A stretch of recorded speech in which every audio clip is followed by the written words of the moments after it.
ಇವತ್ತು ನಂಜನಗೂಡಿನ ವಿಜ್ಡಮ್ ಶಾಲೆ ತನ್ನ ನವೀಕೃತ ಕಟ್ಟಡದ ಲೋಕಾರ್ಪಣೆ ಅಥವಾ ಉದ್ಘಾಟನೆ ಕಾರ್ಯಕ್ರಮಕ್ಕೆ ನಾನು ಬಂದಿದ್ದೇನೆ. ಭಾಳ ಹಂತ ಹಂತವಾಗಿ ಈ ಶಾಲೆ ಒಂದು ಗುಣಮಟ್ಟದ ಶಿಕ್ಷಣ ನೀಡೋ ಒಂದು ಉದ್ದೇಶದಿಂದ ಇವತ್ತು ಬೆಳೆದು ನಿಂತಿದೆ.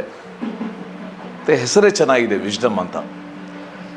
ಯಾಕಂದರೆ ಇವತ್ತು ಸಮಾಜಕ್ಕೆ ಬೇಕಾಗಿರೋದು, ಅಗತ್ಯವಾಗಿ ಬೇಕಾಗಿರೋದು ವಿವೇಕ.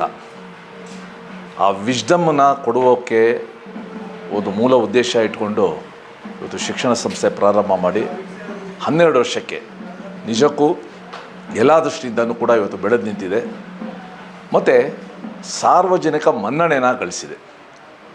ಈ ಸಂದರ್ಭದಲ್ಲಿ ವಿಜ್ಡಮ್ ಶಾಲೆಗೆ ಒಂದು ಬೆನ್ನೆಲುಬಾಗಿ ನಿಂತಿರುವ ಶ್ರೀಮತಿ ಮಂಗಳಾ ಸೋಮಶೇಖರ್ ಅವರಿಗೆ ಮತ್ತು ನಮ್ಮ ಯುವ ಮಿತ್ರರಿಗೆ ನಾನು ಶುಭಾಶಯಗಳನ್ನ ಕೊಡ್ತೇನೆ.